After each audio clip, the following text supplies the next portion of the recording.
नमस्कार दोस्तों, स्वागत है आपका मेरे इस चैनल पर जहां सच के सिवा कोई कुछ बोल ही नहीं पाता। आज मैं आपको एक ऐसे शख्सियत के बारे में बताने वाला हूं। इस शख्स ने हर चीज़ को उल्टा समझ रखा है। जब से प्रधानमंत्री नरेंद्र मोदी जी ने 20 लाख करोड़ रुपए का अनाउंसमेंट किया है, उसके दिलों में खलबली सी मच गई। उसके दिमाग में भूकंप आ गए हैं।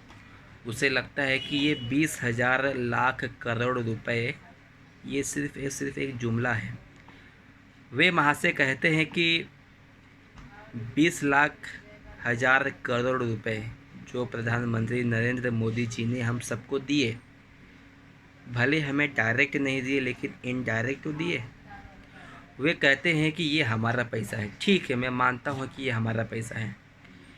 अच्छा ये बताइए, यदि किसी इंसान को मैं 5 रुपया देता हूँ उधार के तौर पे, तो इंसान वो उधार तो लौटाता नहीं है और वो दूसरे, उसका आदत ख़राब हो जाता है, वो दूसरे से भी मांगना चालू कर देता है। शायद से यही सोच हमारे देश के प्रधानमंत्री के अंदर भी है। वे हमें सशक्तिकरण के आगे बढ़ाना चाहते हैं। वे हमें आत्मनिर्भर बनाना चाहते हैं। वे हमें स्वयं नौकरी देने वाले एक स्टार्टअप बनाना चाहते हैं, लेकिन बहुत से लोगों को ये पसंद नहीं है, क्योंकि जब जब इंडिया आगे बढ़ता है तो ऐसे ऐसे बुद्धिजीवी जो लोग हैं वो अपने आप को बहुत ही होशियार समझते हैं। तो मेरा आपसे निवेदन है कि आप इन सब की बातों में मत आइए। आप मेरे बातों पे मत आइए। ऐसा नहीं कि मैं बोल रहा हूँ तो आप मेरे बातों में आइए। मैं जो बात बोल रहा हूँ और जो सामने वाला व्यक्ति बात बोल रहा है, आप पहले उनके बातों और हमारे बातों की तुलना कीजिए।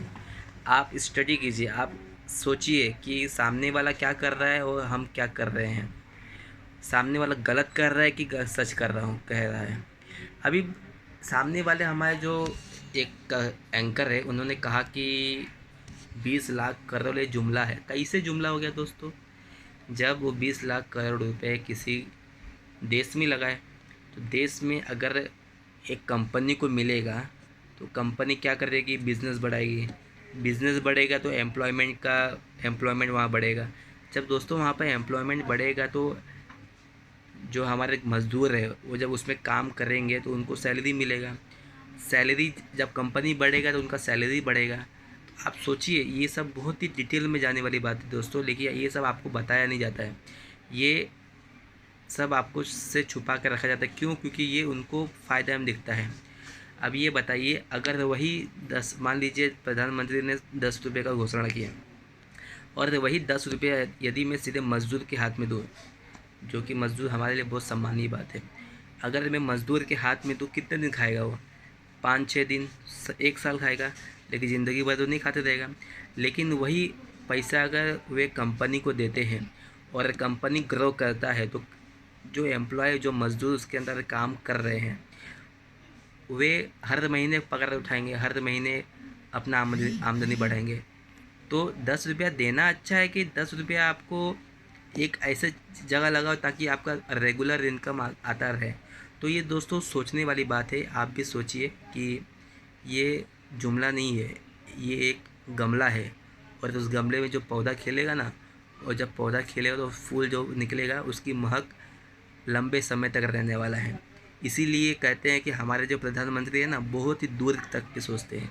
उनकी दिव्य दृष्टि ना बहुत दूर तक जाती है, वहाँ तक कि 121 करोड़ लोगों में से कोई नहीं सोच पाता ऐसे।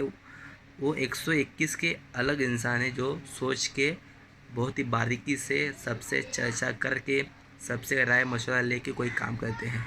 ऐसे नहीं कि उन्होंने निकाला, साइन कर दिया और ऐसे ही 20 लाख 1,000 करोड़ दान कर दिया। ऐसा नहीं होता है। उन्होंने बहुत सोचा, उन्होंने बहुत स्टडी किया उसके बारे में। उनको लगा कि हाँ, ये ऐसा करने से हमारा देश आगे बढ़ेगा, इसलिए उन्होंने ऐसा काम किया।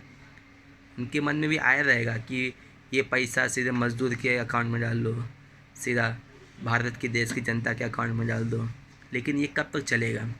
ये पैसा खा भी के ख़त्म। लेकिन उन्होंने दिमाग लगाया। उनका दिमाग देखिए, उन्होंने दिमाग लगा, अगर ये पैसा किसी स्टार्टअप को दिया जाए तो वे एक कंपनी खड़ा कर सकते हैं और उस कंपनी में काम करने वाले लोग को पैसा जब मिलेगा तो वो एक लॉन्ग टर्म इनकम अपना जनरेट कर सकते हैं। तो ये है हमारे देश के प्रधानमंत्री जी का सोच। अभी ऐसे लोगों को क्या पता जिन्होंने कभी गरीबी का मुंह नहीं देखा, जिन्होंने कभी चप्पल पहनते हैं तो हज़ारों वाली चप्पल पहनते हैं, वो क्या जाने कि एम्प्लॉय और गवर्नमेंट के बीच में रिश्ता क्या होता है। तो मैं आपसे बस यही निवेदन करना चाहूँगा कि आप इनके चक्कर में ना पड़े।